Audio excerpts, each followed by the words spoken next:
Ok. Au départ, Sarah était à Touba. Elle travaillait là-bas en tant que caissière. Donc, elle a eu un peu d'argent maintenant. Elle va venir faire magasin à Korogo pour s'installer là-bas, pour s'occuper de sa maman. Donc, elle a envoyé de l'argent à sa maman, a fait tout le magasin. Vous voyez, non? Donc, maintenant, elle s'en va à Abidjan maintenant pour aller chercher des choses pour venir mettre dans le magasin. Donc, c'est en quittant, ça dit, elle a quitté Korogo pour aller acheter sa marchandise. Et c'est à son retour en partant maintenant là que cette histoire-là s'est produite. C'est ça même. Parce que le monsieur en question, le monsieur même, on dit il est douanier, il est en fonction à Touba. Le monsieur même là, il est en fonction à Touba. C'est un douanier. Il est en fonction à Touba. Mais au moment venu là, on va dire son nom. On va dire son nom. Mais maintenant, la fille, on dit, la jeune fille là. Dites-moi son nom, si vous pouvez pas. Moi, je ne suis pas en Côte d'Ivoire. Envoyez-moi son nom en privé. Si vous-même vous avez sa tête, même sa photo, envoyez. On va dire ça va quitter dans la main, ça va quitter dans la main du procureur de Boissy. Voilà, si vous avez tout là, envoyez tout. Là, comme ça, là. Ça va arriver chez le président, ça va arriver là où ça faut pour truc. On a sa photo, on a son TikTok. Et ce qui est marrant, aujourd'hui nous sommes au dimanche, non? Oui, le Moi, vendredi. je t'ai envoyé son nom en privé. Le vendredi, le monsieur a fait, il a fait des vidéos TikTok et il a publié. Il se fout de nous, quoi. Vous avez son TikTok, tout ça là. Avec il a eu une autre. Vraiment, c'est pas possible. Ça fait ça en privé, non, c'est mieux, quoi. Non, mais. Non, j'ai déjà le nom. J'ai déjà. Le nom était déjà balancé, monsieur. Oui. Tu es foutu. La photo aussi, n'oublie pas, voilà. C'est sûrement avec la photo, il manque maintenant que la photo. D'accord. Maintenant, les bagages, mec, ils étaient dans la voiture, on dit ils ont fait accident avec là. Après, je vais faire les photos, je vais vous envoyer. Bagage là n'est même pas gratté. Bagage là n'est même pas gratté même. Les mannequins qui étaient dans la voiture là, rien n'est cassé dedans. Le téléphone, tout est intact. Il n'y a rien, même les sachets là même, il n'y a rien qui est déchiré dedans. Les policiers sont passés, ils sont venus là par rapport à jalousie. Peut-être c'était sa faute depuis tout bas là-bas. Il y a eu quelque chose, il a pris la petite, il allait la tabasser. Parmi eux là, il y a un qui est quitté dans leur groupe, il est venu voir ma grand-sœur, il dit, hé maman, Yakou, ta fille là, ils l'ont tuée.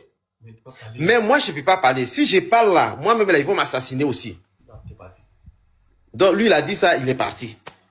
Donc c'est ça qui a fait que la maman ne voulait pas laisser la faire parce qu'elle savait que non, il y avait quelque chose, il y avait l'assassinat. Maintenant ceux qui ont fait, ils n'ont pas vu pied cassé de la fille, rien, c'est seulement que sa mâchoire qui a été cassée, ils ont tabassé, tout là, il y a eu des bleus sur son visage, tout ça. Ah vraiment, c'est pas facile. Maintenant, vous savez pourquoi les gens sont allés le vendredi matin, ils n'ont pas trouvé le corps à la morgue. Pourquoi? Ce jour-là, le corps était encore avec eux. C'est quand ils ont dit à la fille, ils ont fait cacher la fille là chez eux, en attendant de trouver une issue avec quelqu'un à la morgue pour envoyer le corps. Jusqu'au vendredi matin, là, ils n'avaient pas trouvé quelqu'un. Donc c'est après 7 heures, maintenant, ils se sont arrangés, maintenant ils ont trouvé quelqu'un à la morgue et ils sont allés déposer le corps là-bas.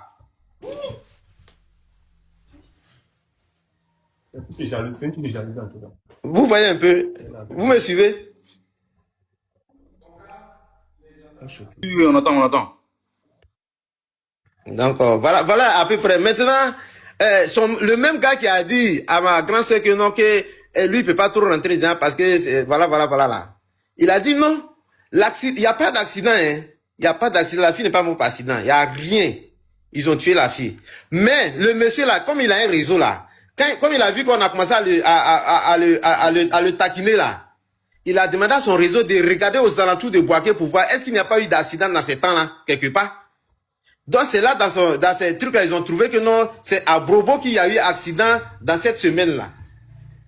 Vous voyez, non? Donc il allait prendre, comment dirais-je, il allait prendre l'accident de Brobo là pour faire comme si c'est lui son accident là. Ah! Pourtant, quand tu vois la voiture, il est méchant. C'est pas possible. C'est pas possible. Je vais vous envoyer des éléments, vous allez voir. Putain. Donc voilà à peu près ce qu'on pouvait dire. La maman même, elle est là. Je sais pas si elle doit venir pour parler un peu parce qu'elle fait trop de crises. Ce que nous on veut là, c'est que la maman, elle vienne parler. Parce que hier, j'ai discuté avec vous-même, monsieur Ibrahim. C'est moi qui vous ai appelé hier. Et puis, Samira Bamba, vous m'avez envoyé un vocal et tout. Jarabi même vient de me contacter. Si c'est possible que la maman, au moins, elle parle. C'est vrai, parce que si la maman parle pas là, l'histoire va rester comme ça. Il n'aura pas justice. Exactement, c'est vrai aussi. Il n'aura pas justice. La maman doit parler. C'est son enfant. Ça là, faut pas avoir peur pour dire que non, le monsieur va lui faire du mal. Comme ça, sa soeur, comme son ami m'a dit que non, le monsieur connaît chez elle. Elle a peur de monter dans les lives. Faut pas, le monsieur va partir lui faire du mal chez elle. Le mieux là, la maman n'a qu'à monter. Elle n'a qu'à s'exprimer. Elle n'a qu'à parler. Là, comme ça, nous tous, maintenant, on va parler. Ça ne peut pas rester comme ça. Si ça reste comme ça, personne n'en parle là. Il n'aura pas justice. Il va gagner. Il va s'en sortir. Il va partir faire du mal à d'autres filles encore. Voilà, parce qu'il va se dire que non, j'ai fait ça, je me suis sorti, c'est fini. Au moins, si la maman peut parler. La maman va venir. D'accord. La maman va venir, va parler. Maintenant, son grand frère qui a vu le corps là, lui aussi, il est là. Si lui aussi, il pouvait parler, je ne sais pas. Lui qui a vu le corps pour la première, lui aussi, il veut parler. Pareil, c'est le grand frère direct même de Sarah. Après lui, c'est Sarah.